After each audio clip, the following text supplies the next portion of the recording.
ఉన్న బంగారాన్ని విడిపించి ఆ రోజు ఆన్లైన్ రేటుకే మేము కొంటాం. Sharma gold company. నమస్తే, వెల్కమ్ టు సుమన్ టీవీ. ప్రస్తుతం మనతో పాటు ఉన్నారు ప్రముఖ ఆస్ట్రాలజర్, ఎనర్జీ వాస్తు నిపుణులు, శ్రీ విద్య ఉపాసకులు శ్రీమతి జయప్రద గారు. నమస్తే. నమస్తే అమ్మ, శ్రీమాత్రే నమః. జయప్రద గారు, వివిధ నక్షత్రాలలో పుట్టిన వారు గుణగణాలు ఎలా ఉంటాయి, అలానే వాళ్ళు ఏ రంగంలో రాణిస్తారు, పరిష్కార మార్గాలు మీరు ఒక్కొక్కటిగా తెలియజేస్తున్నారు.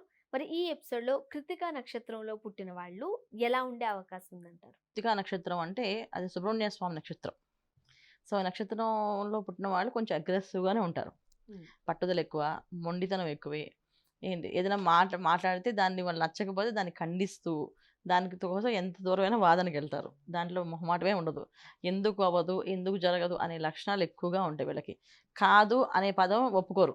వాళ్ళు అన్నది కరెక్ట్ అని చెప్పి ఒప్పిస్తారు మంది.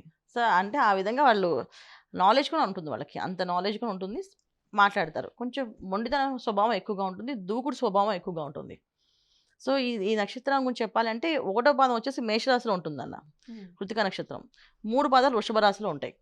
సో మేషరాశిలో ఉన్న వాళ్ళు ఖరాఖండిగా నేను చెప్పినట్టు ఇందాక నేను చెప్పిన పదాలలోని వాళ్ళు మొండితనంలో వాదించడంలోని వెనక తగ్గరు. వృషభ రాశిలో వచ్చిన 3 పాదాలు వచ్చినప్పటికీ కొంచెం మారిపోతుంది. ఎందుకంటే రాశి లక్షణాలు కానీ నక్షత్ర లక్షణాలు కానీ మనకి ఒక మనిషి జన్మించగానే ఆ మనిషి యొక్క తత్వం ఎలా ఉంటుందంటే నక్షత్రం కొంచెం తత్వం ఉంటుంది, అలాగే రాశి తత్వం, రాశాధిపతి ఆ లక్షణాలు కొన్ని ఉంటాయి వీళ్ళకి. తర్వాత వీళ్ళు పుట్టిన తర్వాత లగ్నం, సో లగ్నాధిపతి లక్షణాలు కొన్ని ఉంటాయి. కరెక్ట్గా ఒకే లగ్నం ఒకే రాశి అలా పుట్టారనుకోండి వాళ్ళు కొంచెం 90% మ్యాచ్ అవుతాయి. ఎప్పుడైతే నక్షత్రము రాశి లగ్నం మారిందో ఇక్కడ మళ్ళీ 30 మొత్తం ఇలా మారిపోతాయి అన్నమాట ఆలోచన విధానాలు అన్నీ కూడా. ఎందుకంటే రాశాధిపతి వేరు, నక్షత్రాధిపతి వేరు, లగ్నాధిపతి వేరే అవుతారు. సో ఈ ముగ్గురు కలిపి వీళ్ళకి ఆ పోలికలతో వీళ్ళు పుడతారు అనమాట యాక్చువల్ చెప్పాలంటే. సో అలాంటి లక్షణాలు కలిగి ఉంటారు వీళ్ళు. సో అందుకని కృత్తికా నక్షత్రం వచ్చినప్పటికీ అది సుబ్రహ్మణ్య స్వామి నక్షత్రం అయినప్పటికీ కూడా ఒకటో పాదం మేషరాశిలో ఉండడం వల్ల కొంచెం అగ్రెసివ్గా, మొండితనంగా వాదించడంలోని సిద్ధహస్తులు అంటాం వీళ్ళని. వాదనలో సిద్ధహస్తులు అంటాం. ఏ విషయంలో వాదిస్తూ ఉంటారు, ఎంతసేపైనా మాట్లాడతారు ఆపకుండా. వృషభ రాశిలో వచ్చిన 3 పాదాలు ఉన్న వాళ్ళు వాదిస్తారు కానీ చాలా సౌమ్యంగా, సాఫ్ట్గా, అలా కాదండి మీరు చెప్పేది మీరు కొంచెం అర్థం చేసుకోండి అని అంటే ఒక వినయపూర్వకంగా వాళ్ళు మాట్లాడే విధానాన్ని మనం వినాలనిపించి వాళ్ళు చెప్పిన వాదన కరెక్టో కాదో కానీ వాళ్ళు మాట్లాడే విధానాన్ని నచ్చి ఒప్పుకుంటారు. ఓకే మీరు చెప్తున్నారు కదా, ఏదో నువ్వు చెప్తున్నా అంత కష్టపడి నాకు నచ్చింది, నువ్వు చెప్పే విధానం బాగుంది, సరే ఓకే అని చెప్పి లాస్ట్కి ఒప్పించుకుంటారు. కన్విన్స్ అవుతాం. ఎందుకంటే వాళ్ళు మాట్లాడే విధానం అలా ఉంటుంది, ఆకర్షణీయంగా చక్కగా మాటలు, వాళ్ళ కళ్ళు, మొక్కు, వచ్చస్సు అంతా కూడా అలా అనిపిస్తుంది అన్నమాట మనకి. అంటే అలా చక్కగా చూస్తూ చక్కగా మాట్లాడుతుంటారు. ఐ కాంటాక్ట్ అంటే వాళ్ళు కరెక్ట్గా కళ్ళలో చూసి మాట్లాడుతుంటే ఆ కళ్ళలో ఏదో మాయ ఉందో లేకపోతే మత్తుందో అనుకుంటుంటాం కదా.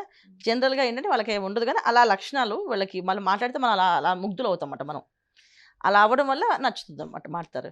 సో చాలామంది ఏంటంటే కృత్తికా నక్షత్రం వాళ్ళు బాగుంటారు, ఎడ్యుకేషన్ చాలా బాగుంటుంది. ఒకవేళ ఎడ్యుకేషన్ బాగా లేకపోయినా వాళ్ళ ఆలోచన విధానంతో వాళ్ళు దాన్ని రాణించుకోగలుగుతారు. చాలామంది ఏంటంటే ఎడ్యుకేషన్ అంత గొప్పగా ఉండదు, కొంతమందికి సాధారణంగా కొంతమందికి అసలు ఉండదు. అయినప్పటికీ కూడా అసలు ఎడ్యుకేషన్ సంబంధం లేకుండా వీళ్ళు మాట్లాడే విధానాన్ని, వీళ్ళు ఎదుటి వాళ్ళతో ప్రవర్తించే తీరు, మనుషుల్ని కలుపుకోవడం, మనుషులతో కలవడము, ఈ విధానాలన్నీ చూసి వీళ్ళు బాగా చదువుకున్నారు, బాగా తెలివైన వాళ్ళు, వీళ్ళు మంచి వాళ్ళు అనే ఫీలింగ్ వచ్చేస్తుంది మనకి. మనం కొంతమందిని చూస్తూ ఉంటాం, వాళ్ళు పెద్దగా ఏం చదువుకోరు కానీ మంచి మంచి పొజిషన్ లో చక్కగా ఉండగలుగుతారు. ఏమంటారంటే అలా ఒదిగి ఉంటారు వాళ్ళు. వీళ్ళకి అన్ని విషయాల్లో బాగుంటుంది. బాగోపడం అనేది చాలా తక్కువ. ఎందుకంటే కృత్తికా నక్షత్రం అంటే రవి నక్షత్రం యాక్చువల్లీ. ఈ నక్షత్రాధిపతి రవి. సో అందుకని ఏంటంటే లీడర్షిప్ క్వాలిటీస్ వీళ్ళు పుట్టుకతో వచ్చినట్టుగా ఏ మనిషితో ఎంత మాట్లాడాలి, ఎక్కడి వరకు మాట్లాడాలి, ఎంతవరకు చెప్పాలి, ఎంత చేయించుకోవాలి పని అనేది వీళ్ళు బాగా తెలుసు అనమాట. సో అలా ఆ విధంగా చేసుకుంటూ చక్కగా వెళ్ళిపోతుంటారు ముందుకి. ఒక విధంగా చెప్పాలంటే ఒక దూకుంటూ వెళ్ళిపోవడమే వాళ్ళు. ఎక్కడ ఆగే పని ఉండదు, స్పీడ్గా వెళ్తుంటారు. సో ఆ నక్షత్ర ప్రభావం వీళ్ళపై అట్లా ఉంటుంది. ఓకే, అయితే ఒకవేళ కృత్తికా నక్షత్రం వాళ్ళు పరిష్కార మార్గాలు పాటించాలి, లేకపోతే జీవితాంతం ఈ దేవతను ఆరాధిస్తే ఇంకా మంచిది, ఓకే అలా అంటే ఏం చెప్తారు మీరు? ఒక దేవతారాధన ఉంటుంది వీళ్ళు ఖచ్చితంగా. ఆ దేవతారాధన వీళ్ళు చేయడం అనేది చాలా విశేషమైన ఫలితం వస్తుంది. కృత్తికా నక్షత్రం అన్నింటిలో రాణించగలుగుతారు కానీ పాపం వాళ్ళ ఇంట్లో రాణించలేరు వాళ్ళు. అంటే ఇంట్లో అంటే బంధువర్గంలో వీళ్ళకి శత్రువులు బాగా పెరుగుతుంటారు. ఒకటి ఏంటి అసూయతో ఉండొచ్చు అండి, 2 మనకంటే బాగా చదువుకున్నారనో, లేకపోతే మనకంటే బాగా వాళ్ళు బాగా ఉన్నారనో, లేకపోతే ఇంకా ఏదో విషయం పెట్టుకొని ఈర్ష్య ద్వేషాలు పడిపోయి ఇవాళ రోజున ఒక మనిషి బాగాలేదు బాగున్నాడు అనడానికి కారణాలు ఏం లేకుండా పెట్టేసుకుంటున్నట్టు అలా వీళ్ళకి శత్రువులు, తెలియని శత్రువులు ఉంటారన్నమాట వీళ్ళకి. సో వీళ్ళ చుట్టూ వీళ్ళని చూస్తూ వీళ్ళకి ఇంత సింపుల్గా ఈ పనులన్నీ అయిపోతున్నాయి ఏంటి అనే దాని మీద కూడా శత్రుభావం ఉంటుంది వీళ్ళకి. శత్రుభావం ఎక్కువగా ఉంటుంది వీళ్ళ మీద.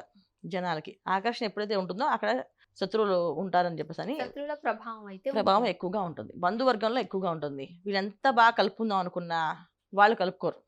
సో కృత్తిక అంటే కత్తెర అంటారు. అంటే సో రిలేషన్స్ కట్ అవుతుంటాయి వీళ్ళకి.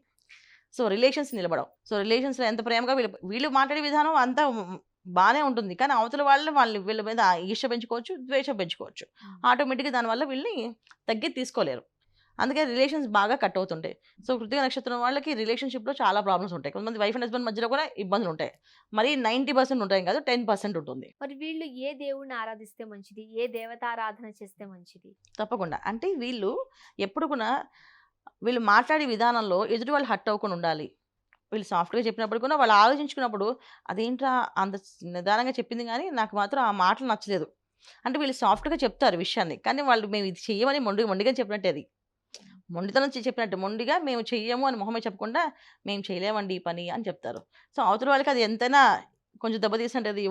వాళ్ళ మనస్తత్వానికి తగ్గట్టు కాదు, వీళ్ళు వాళ్ళ మనస్తత్వం తగ్గట్టే చేసుకున్నారు పని అని చెప్పేసి.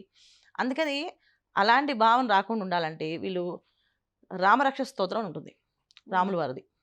శ్రీ రామరక్ష స్తోత్రం. ఈ రామరక్ష స్తోత్రాన్ని వీళ్ళు పారాయణ చేసుకోవాలి. రామ రక్ష స్తోత్రం. అది శ్రీ రామరక్ష స్తోత్రం. ఓకే. సో ఇది పారాయణ చేయడం వల్ల వీళ్ళకి అటువంటి రిలేషన్షిప్లో గొడవలు రాకుండా, ఇబ్బందులు లేకుండా, ఈ అంతర్గత శత్రువులు ఉన్నారు కదా అవి లేకుండా చేస్తుంది. ప్రతిరోజు చేయడం ప్రతినిత్యం చేయడం మంచిది. అది ఓకే. చక్కగా వస్తే నోటికి వస్తే చక్కగా చదువుకొని అది పారాయణ చేసి బయటికి వెళ్తే అన్ని పనులు విజయవంతం అవుతాయి. లేదా సీతారాముల వారి కుటుంబ సమేతంతో ఉన్న ఫోటోని ఇంట్లో పూజా మందిరంలో పెట్టి రోజు శ్రీరామ రామ అని చెప్పి చదువుకొని వాళ్ళు నచ్చింది ఒక రామకోటిలాగా శ్రీరాముడిని శ్రీరామ శ్రీరామ శ్రీరామ అని 108 సార్లు రాసి బయటికి వెళ్తే పనులు అవుతాయి. అంటే చదవగలిగే శక్తి ఉన్నవాళ్ళు, చదవగలము, మాకు నోరు బాగా తిరుగుతుంది అనుకునే వాళ్ళు శ్రీరామరక్ష స్తోత్రాన్ని పారాయణ చేసుకోవాలి. లేదు మాకు తిరగదు, నోరు కష్టం అవుతుంది, మాకు అన్నీ రావండి, మాకు చాలా బిజీ ఉన్నాం, కుదరదు అన్నవాళ్ళు శ్రీరామ శ్రీరామ అని 108 సార్లు రాసి దేవుడి దగ్గర, అంటే దేవుడి రామకోటి పుస్తకం ఉంటుంది కదా అందులో 108 సార్లు శ్రీరామ శ్రీరామ అని రాసేసి పెట్టి వెళ్ళాలి. ఓకే. సో మంచి జరుగుతుంది, చాలా మంచి జరుగుతుంది. క్షేత్ర దర్శనం దర్శిస్తే ఏది బాగుంటుంది? భద్రాచల క్షేత్రం ప్రతి సంవత్సరం వెళ్ళి భద్రాచల క్షేత్రంలో దర్శనం చేసుకోవడం. పునర్వసు నక్షత్రం రోజున, రాములవారి నక్షత్రం రోజు, ఆ రోజు వెళ్ళి విశేషంగా వీళ్ళు దర్శనం చేసుకోవడము. లేదా కళ్యాణోత్సవం, శ్రీరామనవమి కళ్యాణం, ఆ కళ్యాణోత్సవానికి పాల్గొనడము వెళ్ళి ఉంటే రిలేషన్స్ బంధాలన్నీ వీళ్ళకి బలపడతాయి. ఓకే. సో బంధాలు ఎప్పుడైతే విడిపోతూ ఉన్నాయో అప్పుడు మనం ఎంత గెలిచినా మనకంటూ మన మనుషులంటూ ఎవరున్నారు? సొసైటీలో, సమాజంలో మనం గెలవచ్చు, కానీ మన ఇంట్లో మనం గెలవాలి కదా. సో ఎప్పుడైతే ఇవి చేస్తారో వీళ్ళు ఖచ్చితంగా చాలా సంతోషంగా ఉంటారు. సో మరి వీళ్ళకి సూట్ అయ్యే కలర్ కావచ్చు, వారం కావచ్చు, రైట్, ఏం చెప్తారు మీరు? కృతిక నక్షత్రం వాళ్ళకి కలిసి వచ్చే రంగు వీళ్ళకి బాగా ఎల్లో కలర్ బాగా కలిసి వస్తుంది. తర్వాత గోధుమ కలరు అంటే గోల్డ్ కలర్ లాంటిది, ఇలాంటివి వాళ్ళు వాడచ్చు ఎక్కువ. ఇంకా వైట్, ఓకే.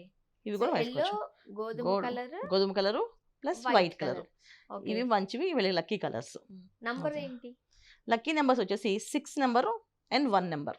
ఏ రోజు వీళ్ళకి ఏ పని చేపట్టినా శుభప్రదం అవుతుంది? ఖచ్చితంగా వీళ్ళకి ఏ రోజు పని అంటే ఆదివారం మొదలు పెడితే వీళ్ళు చాలా విశేషంగా ఫలితం వస్తుంది. ఓకే. ఆదివారం తర్వాత గురువారం.